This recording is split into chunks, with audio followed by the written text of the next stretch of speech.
Hello students, welcome to medical Vidyarthi online education. आप सबको पता होगा एग्जाम की डेट शीट आ चुकी है। अब आपको बहुत सारी कन्फ्यूजन्स होंगी कि क्या पढ़ना है, क्या नहीं पढ़ना है, इंपॉर्टेंट क्वेश्चन कौन से हैं, क्या चीज़ें मतलब प्रिपेयर करें एग्जाम पॉइंट ऑफ व्यू से। तो हम आपके लिए लेके आए हैं important questions of social pharmacy. इसके पहले वाले लेक्चर में पार्ट 1 में हमने 5 क्वेश्चन डिस्कस किए थे लॉन्ग आंसर के। इसमें हम 5 क्वेश्चन डिस्कस करेंगे आंसर राइटिंग के साथ। तो हम फर्स्ट क्वेश्चन देखेंगे, discuss the water pollution in brief. Means कि वाटर पॉल्यूशन, हमें उसका नोट लिखना है, उसके बारे में क्या होता है, उससे होने वाले रोग, उसका रोकथाम क्या किया जा सकता है। ये आपके आंसर का फॉर्मेट होगा। तो हम फर्स्ट डिस्कस करेंगे उसकी डेफिनेशन कि वाटर पॉल्यूशन होता क्या है। Water pollution is the contamination. Contamination means दूषित। मैंने थोड़े बहुत हार्ड वर्ड्स के हिंदी मीनिंग भी दे रखे हैं। of water bodies like ocean, seas, lake, river, aquifers, groundwater, usually caused due to human activity। means हमारे ह्यूमन एक्टिविटीज़ की वजह से जब जल प्रदूषित होता है उसके कारण ही जल प्रदूषण फैलता है। फिर हम नेक्स्ट क्या देखेंगे,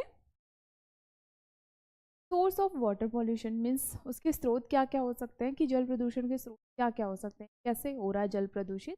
तो ये देखेंगे। Some of the most commonly occurring water pollutant are, enlist किया है मैंने 3-4 पॉइंट में।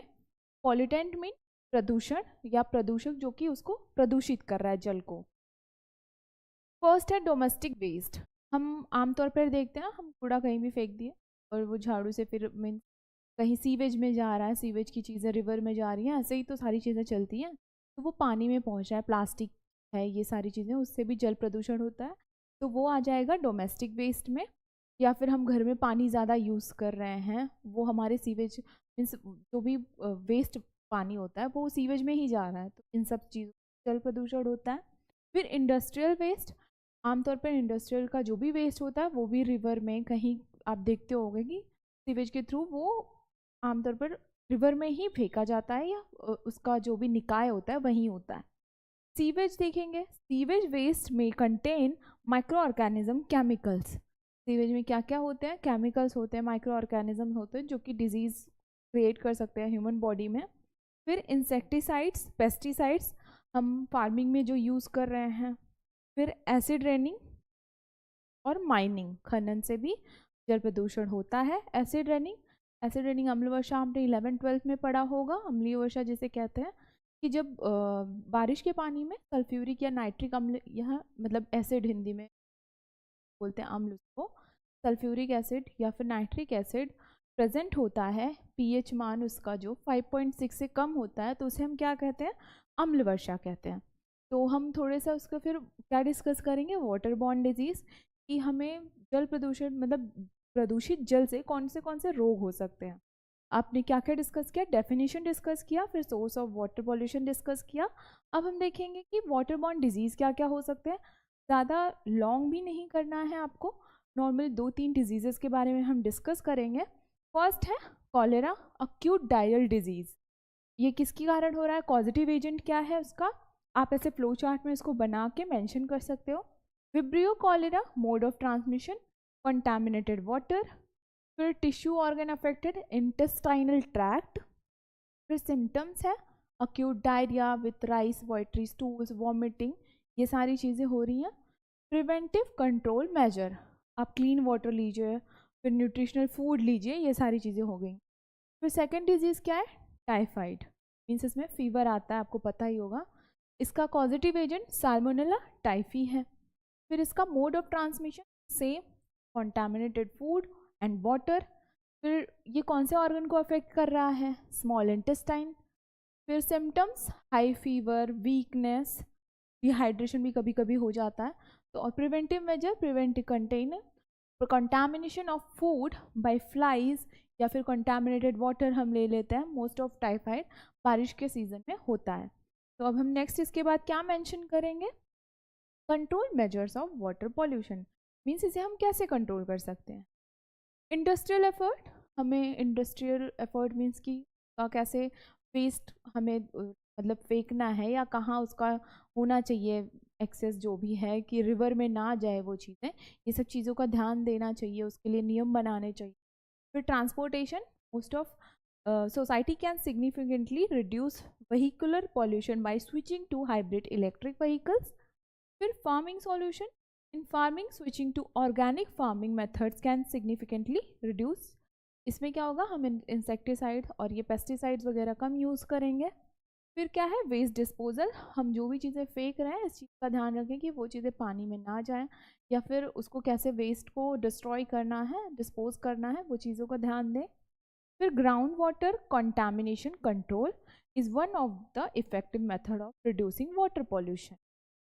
अभी इसके साथ ये आंसर कंप्लीट होता है. अब नेक्स्ट क्वेश्चन देखेंगे, right the note on communicable diseases. Most important question है, एवरी ईयर ये इसमें से एक डिजीज के बारे में डिस्कस करने के लिए आता ही है. इसका कैसे हम फॉर्मेट करेंगे कि इसको कैसे लिखना है, मैं कोई कम्युनिकेबल डिजीज़ के बारे में डिस्कस करना है और इसको डेफिनेशन देना. डेफिनेशन देखेंगे हम, अ communicable disease is any disease that passes between people और एनिमल्स. हिंदी में क्या कहते हैं कम्युनिकेबल डिजीज को, संचारी रोग. जो व्यक्ति से मतलब हम कोई पास बैठा है, या कम्युनिकेबल छुआछूत रोग भी आप आमतौर पे कह सकते हो, या फिर जानवरों में व्यक्ति से फैलता है एक दूसरे के पास बैठने से. फिर क्या है ये टाइप्स एंड सिम्टम्स, कितने टाइप का होता है, किन चीज़ों से ये रोग हो रहा है, मीन्स उसके कॉजेटिव एजेंट्स क्या हैं. फर्स्ट है वायरस. वायरस में क्या है, 4 टाइप, मतलब कि वायरस, बैक्टीरिया, प्रोटोजोआ, और फोर्थ वन है अपना वायरस, बैक्टीरिया, फंगाई, प्रोटोजोआ. चारों के कारण ये कम्युनिकेबल डिजीजेस फैलती हैं. तो अब देख लेंगे, थोड़ा इनके बारे में डिस्कस करेंगे कि वायरस क्या होता है, बैक्टीरिया क्या होता है, और फंगाई क्या होता है. तो virus are tiny pathogens that contain genetic material unlike other pathogens. Means इनके अंदर जेनेटिक मटेरियल होता है जो कि ये रेप्लिकेट करते हैं एंटर करने के बाद ह्यूमन बॉडी में. To replicate they must enter the cell of other living beings. Once inside they use the cell's machinery to copies them cells. Cells में एंटर करने के बाद वो अपने आप को रेप्लिकेट करना स्टार्ट कर देते हैं, जिससे कि डिजीज़ का वो एपिडेमियोलॉजी जो होता है आपने पढ़ा होगा, एपिडेमियोलॉजी 2 to 4 days किसी डिजीज़ का, 24 days ऐसे सब होता है. तो वो इस कारण होता है कि वो रेप्लिकेट करके सिम्टम्स दिखाते हैं. Fourth one, second one bacteria. Bacteria are microscopic single cell organism. They exist in most every environment on earth including inside of the human body. हमारे बॉडी में भी गुड बैक्टीरियाज होते हैं, आपको पता ही होगा, गट हेल्थ के लिए ज़रूरी होते हैं, जो कि many bacteria are harmless, some help the body to function, however bacteria can also cause infection that damage body. Good bacteria, bad bacteria पढ़ा होगा. तो हमारे लिए जो यूज़फुल होते हैं वो गुड बैक्टीरियाज होते हैं, जिससे हमें डिजीज़ होते हैं वो बैड बैक्टीरियाज होते हैं. Fungi. Fungi are a type of organism that includes yeast. Yeast means क्या होता है आपका, जो हम फर्मेंटेशन वगैरह के प्रोसेस में ईस्ट पता ही होगा आपको. Molds and mushrooms. Fungal infection can occur anywhere in the body. Fungal infection most of rainy season में होता ही है, आप सबको पता होगा. फिर protozoa. Protozoa are microscopic organism that typically consist of single cell. एक कोशिकीय जीव होते हैं. Some protozoa are parasitic. ये parasitic means कि ये आपको लाइक मलेरिया होता है, मच्छर के काटने से होता है, बट उसके अंदर प्रोटोजोआ क्या प्रेजेंट होता है, प्लाज्मोडियम. तो वही होता है प्रोटोजोन डिजीज़. अब हम थोड़े डिजीज़ के बारे में डिस्कस करेंगे कि वायरसेस से क्या हो रहा है, बैक्टीरिया से क्या हो रहा है. तो हम यहाँ पे देखेंगे फर्स्ट वायरस से, कॉमन कोल्ड. फर्स्ट देखेंगे common cold, flu, viral, pneumonia, ये सब वायरसेस से हो रहे हैं. आप 4 से 5 डिजीज़ मेंशन करोगे, इनफ है. फिर बैक्टीरिया से क्या हो रहा है, बैक्टीरियल फूड बॉर्न इलनेस, आपने सुना ही होगा कि फूड इन्फेक्शन हो जाता है. फिर डिप्थीरिया, गोनोरिया, बैक्टीरियल पिंक आई, बैक्टीरियल निमोनिया. फिर फंगाई से क्या होता है, athletes food, ring worm, vaginal east infection. Protozoan जैसे कि मैंने बताया, malaria, amoebic dysentery, sleeping sickness. फिर रिकेटिसियस, ये क्या होता है, एक बैक्टीरिया का समूह होता है जिसकी वजह जब उस छोटे छोटे जब टिक्स वगैरह काट लेते हैं, उसमें कुछ बैक्टीरियाज प्रेजेंट होते हैं, उससे जो रोग होते हैं उसे रिकेटिस कहते हैं. उससे typhus, Rocky mountain spotted fever वगैरह होता है. इसके साथ ये आंसर कंप्लीट होगा आपका ये लॉन्ग आंसर हो गया। क्या क्या था इसमें, हमने क्या क्या पढ़ा, कम्युनिकेबल डिजीज़ के डेफिनेशन पढ़े, फिर वो किस कारण से हो रहा है, उसमें वो बैक्टीरियाज के बारे में, वायरसेस के बारे में डिस्कस किया, और डिजीज़ के बारे में डिस्कस। अब हम देखेंगे explain the sexually transmitted disease like STI या STDs। STI sexually transmitted infection, STD sexually transmitted disease. एक डिजीज़ के बारे में एवरी ईयर पूछा जाता है, तो आप थोड़ा सा डेफिनेशन देंगे, उसका कॉजेटिव एजेंट, एपिडेमियोलॉजी, ये सारी चीज़ें देंगे, और फिर ये आंसर कंप्लीट हो जाएगा। फर्स्ट हम देखेंगे the term sexually transmitted disease refers to a variety of clinical syndromes and infection caused by pathogen that can be acquired and transmitted through sexual activity. Sexual activity के through जब diseases infections फैलते हैं वो STDs होते हैं। अब कौन से डिजीज होते हैं, कौन से पैथोजेंस की वजह से वो हो रहे हैं, लाइक कॉजेटिव एजेंट क्या है और टाइप ऑफ पैथोजन क्या है, वायरस है, बैक्टीरिया है या प्रोटोजोन है, ये देख लेते हैं। गोनोरिया, निजेरिया गोनोरिया से होता है, बैक्टीरिया है। हमें 3-4 डिजीज़ ही हमारे सिलेबस में पढ़ना है, गोनोरिया पढ़ना है, सिफिलिस पढ़ना है, हेपेटाइटिस बी और एड्स। तो हम इसके बारे में ही डिस्कस करेंगे, ये जो इसमें इंफॉर्मेशन के लिए आपको चार्ट दे रखा है। अब हम सिफिलिस एक डिजीज़ के बारे में डिस्कस करेंगे, उसके साथ ही आंसर कंप्लीट होगा। सिफिलिस का पहले हमें डेफिनेशन देना है, पॉजिटिव एजेंट, एपिडेमियोलॉजी और सोर्स ऑफ इन्फेक्शन। सिफिलिस का definition, syphilis is a sexually transmitted disease. आपने कैटेगरी पढ़ी तो ये वही होगा। फिर किसके कारण हो रहा है, untreated it can be cause serious health problem, और ये किसके कारण हो रहा है, पॉजिटिव एजेंट क्या है, ट्रेपोनेमा पैलाडियम इसका एजेंट है, बैक्टीरिया है जो कि। फिर source of infection, the common rule STI में है तो source of infection sexually transmission ही होगा। मोड ऑफ ट्रांसमिशन मैंने जैसे कि बताया कि डायरेक्ट म्यूकस मेम्ब्रेन कॉन्टैक्ट, और infection occurs 30% of sexual intercourse infected partner. फिर इंक्यूबेशन पीरियड क्या है इसका, 21 days. Age and sex, highest rate among women where among those as 20 to 24 years. अब इसके हम सिम्टम्स देख लेंगे। फर्स्ट स्टेज में क्या आ रहा है, हेडेक होता है, स्किन अल्सर होता है, muscle pain, weakness. Second stage में rashes, mucosal damage, weight loss, heat. Third stage में फिर होता है internal bleeding, damage to internal organ, और फिर रेस्पिरेटरी फेलियर। इसके साथ ये आंसर कंप्लीट होगा। हमने क्या देखा, डेफिनेशन देखा STI का, फिर एक डिजीज़ के बारे में डिस्कस किया, या फिर आपको स्पेसिफिक मेंशन किया है कि इस डिजीज़ का डिस्कस करो, तो उस डिजीज़ को हम का डेफिनेशन देंगे, पॉजिटिव एजेंट देंगे, एपिडेमियोलॉजी देंगे, और क्या देंगे, मोड ऑफ ट्रांसमिशन और साइन और सिम्टम्स। इसके साथ ये आंसर आपका कंप्लीट हो जाए। अब हम देखेंगे fourth question, explain the food adulteration या अडल्ट्रेशन ऑफ फूड। मिलावट जिसे हिंदी में कहते हैं, मिलावट का एक ही उद्देश्य होता है, बिजनेस को बढ़ावा देना या ज़्यादा लाभ कमाना। तो हम इसकी डेफिनेशन डिस्कस करेंगे पहले। Food adulteration refer to the alteration of food quality that take place deliberately, means किसी चीज़ में उसके समान दिखने वाली चीज़ों को मिला देना। जैसे कि आपने आमतौर पर देखा होगा काली मिर्च में पपीते का बीज मिलाते हैं, तो ये हो गया बिजनेस के लिए कि हाँ महंगी होती है काली मिर्च, पपीते का बीज मिला दिया, वो वेट वाइज फिर ज़्यादा हो जाएगा, और इस तरीके से हम बिजनेस में करते हैं। या फिर आप देखते हो दूध में पानी मिला दिया जाता है। तो हम फिर देखेंगे कि ये किस पर्पस से किया जा रहा है, इसका उद्देश्य डिस्कस करेंगे 2-3 पॉइंट में। Practice as a part of the business strategy, जैसे कि मैंने फर्स्ट पॉइंट ही बता दिया, मेन और मोस्ट इम्पॉर्टेंट इसका यही एक ऑब्जेक्टिव होता है, उद्देश्य होता है। An imitation of some other food substance, नकल करना किसी चीज़ की, या डुप्लीकेट, लोकल, आप सुनते ही आ रहे होगे, तो उसमें भी अडल्ट्रेशन प्रोसेस होता है। Lack of knowledge of proper food consumption, आप देखते हो कि रैपर्स के पीछे FSSAI का मार्क होता है, उसको देख के ही लेना चाहिए कि वो ओरिजिनल प्रोडक्ट है या अडल्ट्रेंट है या फिर डुप्लीकेट है। To increase the quantity of food production and sales, फिर से वही business strategy. Increase food demand for a rapid growing population, means कहीं पे अगर डिमांड ज़्यादा है तो वहाँ पे अडल्ट्रेशन का प्रोसेस ज़रूर यूज़ किया जाता है। To make maximum profit from food item by fewer investment, means कम लागत में ज़्यादा कमाना।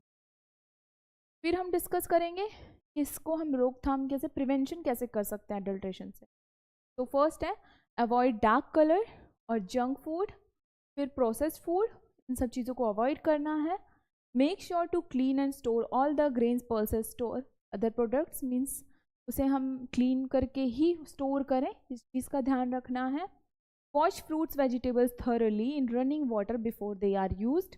आप देखते हो सब्जियों को हरा रखने के लिए भी उस पर कलर का छिड़काव किया जाता है, एक तरीके से वो भी अडल्ट्रेंट है, तो उन सब चीज़ों को वॉश करके यूज़ करें। Check if the seal is valid और नॉट, मीन्स कोई चीज़ें पैक्ड हैं उसका प्रॉपर सील पैकेज है या नहीं है। फिर always make sure to check buy products having FSSAI mark. तो फुल फॉर्म क्या है? Food safety and standard authority of India, उससे वैलिडेटेड है या नहीं ये चेक कर लें। फिर हम कुछ अडल्ट्रेंट्स देखेंगे कि कैसे मिलाए जा रहे हैं, उससे क्या हार्म हो रहा है हमारे को। फूड आर्टिकल टी, चाय पत्ती में क्या मिलाया जा रहा है? Use tea leaves processed and coloured. फिर हार्मफुल इफेक्ट्स, लिवर डिसऑर्डर होता है उससे। मिल्क अनहाइजीनिक वाटर, स्टार्च, उसको गाढ़ा करने के लिए चॉक पाउडर वगैरह भी मिलाते हैं। स्टमक डिसऑर्डर, फिर sugar, chalk powder, stomach disorder, chilli powder, brick powder मिलाते हैं उसमें वेट बढ़ाने के लिए, स्टमक प्रॉब्लम होगा। स्वीट, जैम, जूसेस में कलर मिलाया जाता है, नॉन परमिटेड है जो कि, और कोलतार डाई होता है येलोइश, उससे क्या होता है वो कार्सिनोजेनिक भी होता है और वो टॉक्सिक होता है हमारे हेल्थ के लिए, ह्यूमन बॉडी के लिए। तो इसके साथ ये आंसर कंप्लीट होगा। लास्ट क्वेश्चन हम डिस्कस करेंगे, फिफ्थ वन, कि ये explain the nutraceutical along with classification. Means nutraceutical product आपने पढ़ा ही होगा कि आमतौर पर हम न्यूट्रास्यूटिकल्स को ऐसे बोल सकते हैं कि कोई खाद्य पदार्थ जो चिकित्सीय रोकथाम या रोग से उपचार भी प्रदान करे। तो हम देखेंगे, और न्यूट्रास्यूटिकल्स दो वर्ड से मिलके बना है, फार्मास्यूटिकल। तो पहले हम इसका डेफिनेशन देख लेंगे। They define as a substance which has physiological benefits, provide protection against chronic disease. Physiological effects भी हो और डिजीजेस के अगेंस्ट वो हमें मतलब कि क्योर भी प्रदान करे या फिर रोकथाम करे रोग से। Nutraceutical are products which other than nutrition are also used as medicine. Nutraceutical ऐसे प्रोडक्ट्स भी होते हैं जिसे हम एज अ मेडिसिन भी यूज़ करते हैं, like folic acid, cod liver oil, अपना ग्रीन टी, ये भी न्यूट्रास्यूटिकल मतलब प्रोडक्ट है। It is use to improve health, prevent chronic disease, increase life expectancy. Healthy lifestyle के लिए, लाइफ लॉन्ग मतलब कि हेल्दी रहें, इस चीज़ के लिए ये चीज़ें यूज की जाती हैं। The products are isolated from herbal products, dietary supplements, specific diets. आपको यहाँ पे मैंने जैसे कि बताया दो वर्ड से मिलके बना है, न्यूट्रिशन और फार्मास्यूटिकल। फर्स्ट फिर क्या बन जाएगा? न्यूट्रास्यूटिकल। अब इसमें कौन से कैटेगरीज होते हैं, मतलब थोरली ऐसे देख लेंगे थोड़ा सा। Herbal, fatty acids, probiotics, prebiotics, आमतौर पर याकुल्ट वगैरह आप सुनते हो ऐड में, वो भी न्यूट्रास्यूटिकल प्रोडक्ट है, गट हेल्थ के लिए अच्छा होता है। Vitamin, minerals, amino acid and protein. अब हम देखेंगे कि इसका सोर्स क्या क्या होता है। तो nutraceuticals can be derived from plant, microbes and animals, इनसे डिराइव मतलब इनसे ही हम वो चीज़ें प्राप्त करते हैं। Phytochemicals derive from plants, herbs like flavonoids. कि इसका हम एग्जांपल देते हुए चलो तो थोड़ा आपको समझ में ज़्यादा आएगा कि हम आयरन का सिरप पीते हैं, वो भी न्यूट्रास्यूटिकल प्रोडक्ट में आता है। जिन अपना ग्रीन टी पीते हैं वो भी न्यूट्रास्यूटिकल प्रोडक्ट्स में आता है। प्रोटीन पाउडर जो हम ले रहे हैं और फॉलिक एसिड ले रहे हैं, मल्टीवाइटामिन्स ले रहे हैं, ये सब क्या है? न्यूट्रास्यूटिकल प्रोडक्ट है। क्यों? क्योंकि ये हमें किसी डिजीज़ से भी प्रिवेंट कर रहे हैं और ये हमारे मतलब कि फूड इंटेक, न्यूट्रिशन को भी कंप्लीट कर रहे हैं। फिर animal based nutrients derived from life stock like code liver oil. फिर हम यहाँ पे ब्रीफ में उसका क्लासिफिकेशन देंगे क्योंकि एग्जाम्पल क्वेश्चन में हमें वो पूछा गया है क्लासिफिकेशन के साथ। तो fortified nutraceutical based on chemical nature, और फिर रिकॉम्बिनेंट न्यूट्रास्यूटिकल 3 टाइप्स में है। फोर्टिफाइड लाइक कि हम किसी फूड में एक्सटर्नल चीज़ें मिला के कि कहते हैं ना न्यूट्रिशन वैल्यू को एडअप कर दें, बढ़ा दें। तो ऑरेंज जूसेस में आपने सुना विटामिन सी, कैल्शियम, आप देखते होंगे ऐड वगैरह या फिर जूस के डब्बे वगैरह पे मेंशन होता है कि विटामिन सी के साथ है, तो ये क्या हो गया? फोर्टिफाइड हो गया। फिर cereal with vitamin, minerals, Kellogg's वगैरह के पैकेट पे या रैपर पे आप कभी ध्यान दीजिए तो उस पर न्यूट्रिशनल वैल्यू मेंशन होती है। तो वो क्या हो गया, फोर्टिफाइड न्यूट्रास्यूटिकल प्रोडक्ट हो गया। मिल्क विथ कैल्सीफेरॉल, ये सारी चीज़ें विटामिन डी के साथ आ रहा है।